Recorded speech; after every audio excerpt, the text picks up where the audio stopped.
सास का दहेज। स्नेहा के बेटे की शादी शिल्पी से होती है। शिल्पी दहेज में हर सामान लेकर आती है जो पहले से ही स्नेहा के घर होता है। ये सामान स्नेहा के पापा ने उसे दिया था। अरे शिल्पी, मेरा टीवी क्यों हटाया? क्यों हटाया मतलब? अरे बड़ा और अपडेटेड टीवी है ये। स्नेहा को गुस्सा आता है और वो शिल्पी के बड़े टीवी के बगल में अपने पुराने जमाने का टीवी भी रख देती है। बड़ी आई अपडेटेड वाला। अरे बहुत सारी तेरी जैसी बहुओं को जानती हूँ मैं, जो घर से लाए सामान का रौब दिखाती है। ये ना समझ के हम भिखारी हैं। देख ले, हमारे पास भी टीवी है। ओहो, जो करना है वो करो। कोई मेहमान आएगा तो हंसेगा कि एक ही जगह दो दो टीवी। हंसने दे, दुनिया भी तो देखे कि सिर्फ तू नहीं, मैं भी दहेज लेकर आई थी। अब यही हाल हर सामान का हो जाता है। ड्राइंग रूम में एक साथ दो तरह के सोफे रखे होते हैं, एक नया आलीशान तो एक पुराना लकड़ी का। शिल्पी स्नेहा की इस आदत से काफी दुखी हो जाती है। एक टीवी पर रामायण चलती है तो बगल की टीवी में फिल्मी गाने, किसी को किसी की आवाज भी सुनाई ना पड़े वैसे। घर के दूसरे सदस्य भी सास बहू की इस आदत से परेशान हो जाते हैं। एक दिन स्नेहा की बहन उसके घर आती है और घर का नज़ारा देखकर हैरान हो जाती है। कहीं पुरानी फ्रिज के बगल में, कहीं नई फ्रिज, तो कूलर के ठीक ऊपर एसी। अरे स्नेहा, ये तूने घर की क्या हालत बना रखी है? बहू रानी, तू तो नए जमाने की लड़की है, फिर घर को कबाड़ी बाजार सा कैसे सजा रखा है? नया फैशन है क्या? देखिए ना मौसी, माँ जी अपना पुराना सामान निकालना ही नहीं चाहती। वो सोचती है कि उनका ही सामान घर में रहेगा। अरे बहन, तू इस मामले में ना बोल तो ही अच्छा है।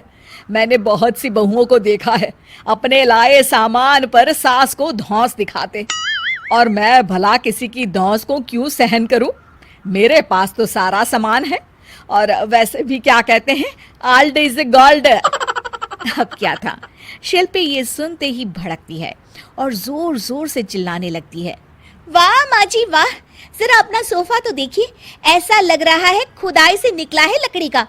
और मेरा सोफा देखिए कैसे लेदर की चमक और गुदगुदा सा है। अरे आपका तो पुराना धुराना सा है। शिल्पी देख, मेरे पिताजी ने जो दिया है वो उनकी निशानी है, उसके बारे में मत बोल।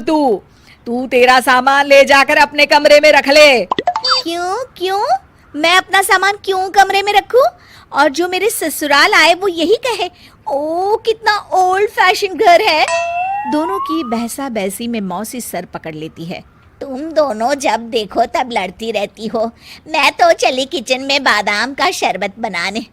सुन, बादाम का सिलबट्टा जो मेरी माँ ने दिया था उसमें पीस लेना।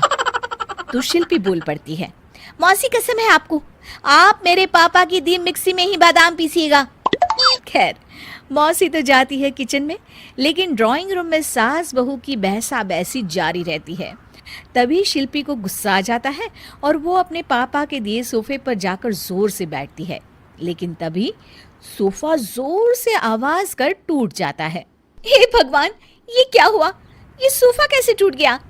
बेटा, अब समझ में आया ओल्ड इज गोल्ड क्यों कहा जाता है। टूट गया ना तेरा सोफा। तभी किचन से जोर से आवाज आती है और मौसी काली पीली होकर किचन से बाहर निकलती हैं।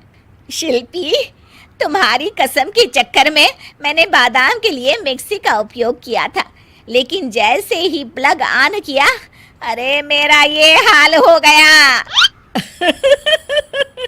और भरोसा करो आजकल की चीजों पर। मैंने तो कहा था तुझसे, माँ की सिलबट्टे पर बादाम को पीसती तो तेरा ये हाल ना होता और स्वाद का स्वाद बरकरार रहता। अरे जब सब चीजें घर में थी तो क्या जरूरत थी तेरे पापा को सामान देने की? वैसे भी बहू, आजकल दहेज वही मांगता है जिनकी खुद की काबिलियत नहीं होती। आप ठीक कह रही हैं माँ जी।